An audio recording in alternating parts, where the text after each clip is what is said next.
I actually changed the title to try and be a little bit more catchy than that exceedingly boring one that I submitted about 2 or 3 months ago. So I want to talk today about dynamic dust management, so dust that's in the air that's blowing all around like some of the footage we just saw on the last presenter's slide. And also to cheekily explain why water sucks in these environments to actually try and manage dust, and in particular coal dust, but most fine dusts as well fall into this category. So I'll give a quick outline of GRT, who we are, explain why water does suck, and then explain how we can make it work, and then get to the thing where we can manage dynamic dust suppression. So you can probably tell by the way I'm standing that that's a picture of me actually as well, with my hands on my hips. But so GRT is an Australian-owned engineering and manufacturing company operating here in Australia and internationally. We're based here, our headquarters are here on the Gold Coast, but we work all across particularly Queensland, New South Wales, into Victoria, and also internationally into areas like India, Brazil, and the UAE, and as well as into New Zealand. And we're a dust control company. That's what we do. That's what we focus on. It's not an add-on for us. We don't sell oils. We don't sell spray cans as well. We're a dust control company. This is really our wheelhouse. So we've been working on solving dust control problems in a number of challenging industries and countries for the last 7 or 8 years. A lot of our focus has been on things that encapsulate dust, treating roads, keeping dust down on the ground. But as we came in a few years ago, as more and more was coming out about particularly black lung coming out so prevalent in the media, a big realisation that the industry, and we've been in this forum at the conference here for the last 3 years, and it's just been interesting to see how it's gone from everyone reeling a little bit to now people actually getting in place mechanisms to solve these issues. So we thought, look, dust is what we do. So we said, well, in about 2016, I said, can we come up with something to assist the industry? Can we help solve this problem, in particular in underground coal mining environments? We've got a range of products for haul roads, workshop areas, stockpiles, that sort of thing. But I just want to talk about this product in particular that we've developed. And you can come and see me, obviously. I've got a booth down in the exhibition hall. So we started to look into started a research project. We looked into the issues, looked into what people were doing currently, what is industry doing to try and manage this. Then we started looking at different chemistries, analysing them, how that interacts with water, how that interacts with mine water, which is an important consideration because it's not as good as the stuff that comes out of the tap when you're at home.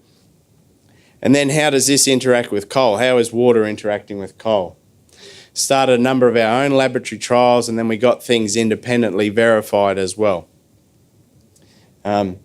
And now over the last 12 months, we've been doing a number of field trials and gotten some good acceptance and some really good results in live mining environments, which is quite difficult to do, but we've had some good partners along the way that have worked in with us.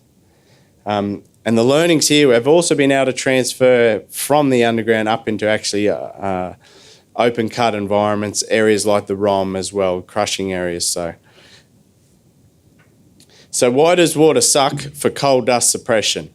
So we can't change the coal, and for instance, and we can't change the rock that's coming out with it, the things that are also containing silica. But we can change the nature of the water that we're trying to use to manage those things. And water, just going back to the previous slide, is why does it suck? And there's 2 elements about water that make it so suckful.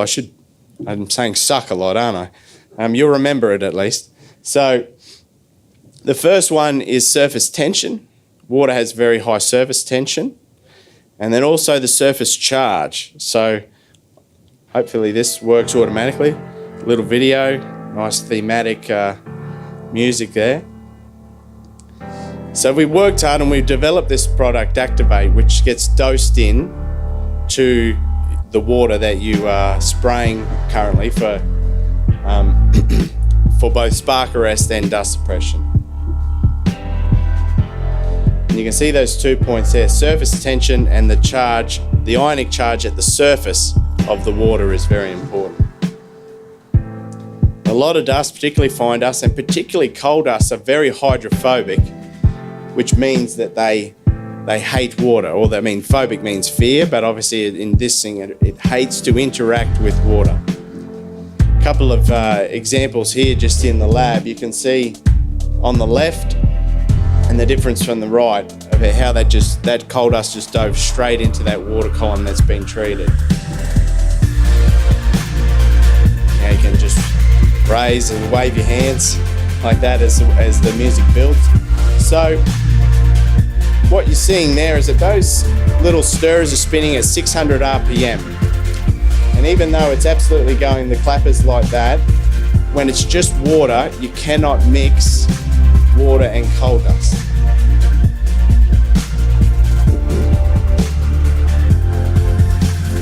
And what we'll see in a second is that even after all that mechanical action, that the coal dust just sits on the surface, nearly all of it is just sitting there still dry.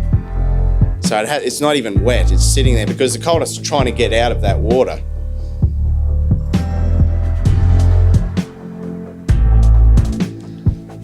The reason we went this way, and the guys that won the award last year, and I applaud them for that, at Grass Tree, that's been some great work there as well. Our system is a little bit different there. We've also invested a lot of work into hardware, how to get the product into the water. And the other thing there is good to see guys that are obviously from the development miners, which is a difficult, much more difficult than say a longwall system because the flows are either on or off. Whereas with a continuous miner, that flow is just up and down, depends if it's stationary, if they're shearing, if they're drilling as well. All those things impact on how much water flow is. So we've also developed technology that is intrinsically safe in that it runs off the water flow as its power source, that doses in the product, which is proportional to the flow, so you're never overdosing it as well. So an important factor there. So just on the independent verification, I know this is a little bit small to see, but so we went to a leading university to verify the two attributes that I was talking about, surface tension and then the charge, and then how, if we can alter this, how we can help solve the problem. Now this has, that's the laser pointer, is it? Yep. So you can see here we actually did it with both just normal water and then with simulated mine water. So we added some salts, dissolved minerals into it to try and show that how does it react then in a more real life environment. What you see here is actually that the product works more efficient when the water's a bit crappy. So when it's got those things, so there's a synergy there that, I mean, we didn't design it like that, but that's just what the results show. So it's actually good in the water that you would expect to find in a mining environment. No worries. So here you can see this green line is actually that's the typical dosage rate of 1 to 2,000 that we typically go in with as our starting point. We also we compared it here. This is then droplet pickup. I'm sorry, not droplet, dust particle pickup by droplet. I'll show the next slide, which is quite interesting as well. And we compared it against one of our leading competitors as well. I won't name them, but in this space as well. So we're surfactant 1. We're number 1. So you can see the results there in all the different situations. We're at least twice as good as that other competitor, but you can also see up to 12 times better than water alone at particle capture. And this is those little particles here. So these are droplets of water. They're 1.25 microlitres, these droplet sizes. And then you can see the fine coal dust here and how it gets captured by a droplet. An interesting one down here, I've had people say that looks a bit like my head, sort of nothing on top and a bit shaggy down the bottom. So that's a water droplet, and it's actually been able to pick up that coal dust, but see how it's only sticking to the surface of the droplet? Now, what they found was if there was any sort of impact on that, the coal dust just dropped off. Whereas you can see up here with the product that we've developed, here is that it's captured up into the droplet, which is the key because, and even when you atomize water, which people use as part of their techniques, and it can be part of it, can be part of a good technique to manage dust, is that it still only acts as a barrier because you've still got really small magnets trying to push against the same charge profile. So it's still the same. You've got to change that charge profile, which is the key that we've found. So just to finish up on this slide, GRT Activate, that's a product that we developed. We love to continue to work with industry. If you're looking to solve and improve your dust performance, we love to work with you. The product is, I haven't just grabbed that off the internet. It is, we're officially Australian made and owned. It's 100% from all the way from cradle to grave, an Australian technology. It works and it works fast, and speed is another key with a product like this. It has to work quickly because it's got to race to that surface and then grab that dust all in fractions of a second. And it's very safe also. Just to touch on that, the product is very safe. It's used at low concentrations, but just inherently it's very safe.